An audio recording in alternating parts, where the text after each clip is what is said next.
విఘ్నేశ్వర షణ్ముఖ పార్వతీ సమేత పరమేశ్వరాయన్ మహా. Ramadevi astro and వాస్తు ఛానల్ని వీక్షిస్తున్న ప్రేక్షకులకు స్వాగతం. మార్చి మాసంలో గ్రహ సంచారం ఈ విధంగా ఉంది. కుంభంలో సంచరిస్తున్న రవి 16వ తేదీన మీనంలోకి ప్రవేశిస్తాడు. కుజుడు మిథునంలో సంచారం చేస్తున్నాడు. బుధుడు మీనంలో సంచారం చేస్తున్నాడు.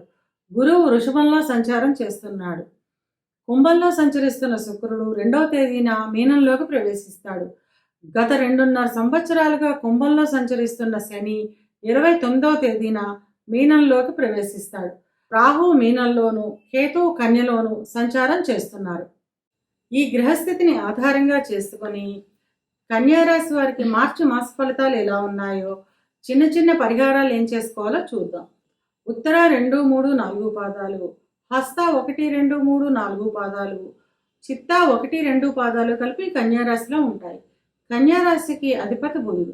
కన్యారాశి వారికి ఈ మాసం మిశ్రమ ఫలితాలు ఉంటాయి. ఏ పని ప్రారంభించినా 1-2 సార్లు ప్రయత్నిస్తేనే కానీ పూర్తి చేయలేరు. చిన్న చిన్న అనారోగ్య సమస్యలు ఉంటాయి. స్థిరాస్తులు కొనుగోలు వంటివి ఈ మాసం వాయిదా పడే అవకాశం ఉంటుంది. ఇక విద్యార్థుల విషయానికి వస్తే విద్యార్థులకి ఈ మాసం సామాన్య ఫలితాలు ఉంటాయి. ఏకాగ్రత లేకపోవడం వల్ల చిన్న చిన్న పనులు కూడా వాయిదా వేసే స్వభావం ఎక్కువగా ఉంటుంది. దక్షిణామూర్తి స్తోత్రాన్ని వినడం లేదా చదవడం ద్వారా ఈ ఇబ్బందిని తగ్గించుకోవచ్చును. విదేశాలకు వెళ్లే విద్యార్థులకు ఈ మాసం చాలా అనుకూలంగా ఉంటుంది. ఉద్యోగ ప్రయత్నం చేసేవారికి మొదటి 2 వారాలు చాలా అనుకూలంగా ఉంటుంది. ఉద్యోగం చేస్తున్న వారికి కార్యాలయాల్లో ఒత్తిడి అధికంగా ఉంటుంది. ఎంత కష్టపడి పనిచేసినా ఫలితం ఉండకపోవడం వల్ల, ఆటంకాలు ఏర్పడడం వల్ల మానసిక అశాంతి, ఒత్తిడికి లోనయ్యే అవకాశం ఉంటుంది. మీ పై ఉద్యోగులకు మీపై నమ్మకం ఉండడం వల్ల ఉద్యోగపరంగా ఇబ్బందులు ఉండవు. ఉద్యోగ నిమిత్తం అధిక ప్రయాణాలు చేయాల్సిన అవసరం ఉంటుంది. చేస్తున్న ఉద్యోగంలో దూర ప్రాంతాలకు బదిలీ అవ్వడం లేదా విదేశాలకు వెళ్లే అవకాశాలు రావడం వంటి ఫలితాలు ఉంటాయి. ఇక వ్యాపారస్తుల విషయానికి వస్తే వ్యాపారస్తులకి ఈ మాసం చాలా అనుకూలంగా ఉంటుంది. శ్రమకు తగిన ఫలితం ఉంటుంది. భాగస్వామి వ్యాపారంలో భాగస్వాముల సహకారంతో వ్యాపారంలో అమ్మకాలు మరియు ఆదాయం అధికంగా పెరుగుతుంది. కొత్త పెట్టుబడులు పెట్టే అవకాశాలు ఉంటాయి. వివాహ ప్రయత్నం చేసేవారికి ఈ మాసం వాయిదా పడే అవకాశం ఉంటుంది. వివాహం అయిన వారు జీవిత భాగస్వామికి చిన్న చిన్న అనారోగ్య సమస్యలు ఉంటాయి. సంతానానికి సంబంధించిన ఉన్నతి ఉంటుంది. కుటుంబంలో ఎవరితోటి వాదించకుండా ఉండడం చాలా మంచిది. చిన్న చిన్న మాటలే పెద్ద పెద్ద గొడవలకు దారితీసే అవకాశం ఉంటుంది. అంటే కుటుంబంలో లేదా బంధువులతోటి ఎవరితోటి వాదించకుండా ఉండడం చాలా మంచిది. చిన్న చిన్న మాటల వల్లే పెద్ద పెద్ద గొడవలు అయ్యే అవకాశం ఉంటుంది. కనుక జాగ్రత్తగా ఉండడం మంచిది. ఈ మాసం మొదటి భాగంలో చిన్న చిన్న అనారోగ్య సమస్యలు, గ్యాస్ట్రిక్ ట్రబుల్, ఊపిరితిత్తులకు సంబంధించిన చిన్న చిన్న అనారోగ్య సమస్యలు వచ్చే అవకాశం ఉంటుంది. ఆదిత్య హృదయ స్తోత్రాన్ని పఠించడం వల్ల ఈ ఇబ్బందిని తగ్గించుకోవచ్చును. ఇవి కేవలం గోచార ఫలితాలు మాత్రమే. గోచార ఫలితాలు పూర్తిగా జన్మజాతక చక్రంపై ఆధారపడి పనిచేస్తాయి. కనుక తమ జన్మజాతక చక్రాన్ని విశ్లేషణ చేయించుకోవాలి అనుకునేవారు కింది నెంబర్కు వాట్సాప్ చేసి కన్సల్టేషన్ తీసుకోండి. కన్యారాశి వారి అనుకూలతను పెంచుకోవడానికి, ప్రతికూలతను తగ్గించుకోవడానికి బుధవారం రోజున గణపతికి అభిషేకం చేయించడం ద్వారా అంతా మంచే జరుగుతుంది. ఈ గ్రహస్థితిని ఆధారంగా చేసుకొని సింహరాశి వారికి మార్చి మాస ఫలితాలు ఎలా ఉన్నాయో, చిన్న చిన్న పరిహారాలు ఏం చేసుకోవాలో చూద్దాం.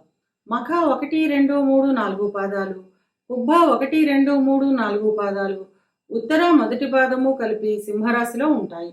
సింహరాశికి అధిపతి రవి. సింహరాశి వారికి ఈ మాసం చాలా అనుకూలంగా ఉంటుంది. కుటుంబ సభ్యులతో కలిసి పుణ్యక్షేత్ర దర్శనాలు చేస్తారు. ధన ఆదాయం అధికంగా ఉంటుంది. అంతకు మించిన ధన వ్యయం కూడా ఉంటుంది.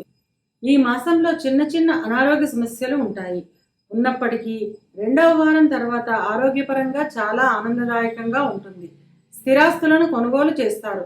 ఇక విద్యార్థుల విషయానికి వస్తే విద్యార్థులకు ఈ మాసం చాలా అనుకూలంగా ఉంటుంది. విద్యలో చిన్న చిన్న ఆటంకాలు ఎదురైనప్పటికీ విద్య పట్ల వీరికి ఉన్న ఏకాగ్రత, ఆసక్తి వల్ల చదువులో బాగా రాణిస్తారు. అంటే విద్యలో చిన్న చిన్న ఆటంకాలు అంటే జ్వరము రావడము, ఒళ్ళు నొప్పులు రావడం, ఇలాంటి ఇబ్బందులు ఉంటాయి. ఇలాంటి ఇబ్బందులు ఉన్నప్పటికీ కూడా ఎక్కువ ధ్యాస పెట్టి చదవడం వల్ల చదువులో బాగా రాణిస్తారన్నమాట. పరీక్షల్లో ఆశించిన ఫలితాలను పొందుతారు. విదేశ ప్రయత్నాలు చేసేవారికి ఈ మాసం చాలా అనుకూలంగా ఉంటుంది. అంతేకాకుండా గురువుల సహకారంతో చదువు విషయంలో ఆటంకాలన్నీ తొలగించుకోగలుగుతారు. అంటే ఇలా చిన్న చిన్న జ్వరాలని, చిన్న చిన్న ఆరోగ్య సమస్యలు రావడం వల్ల చదువులో ఆటంకాలు వస్తాయి.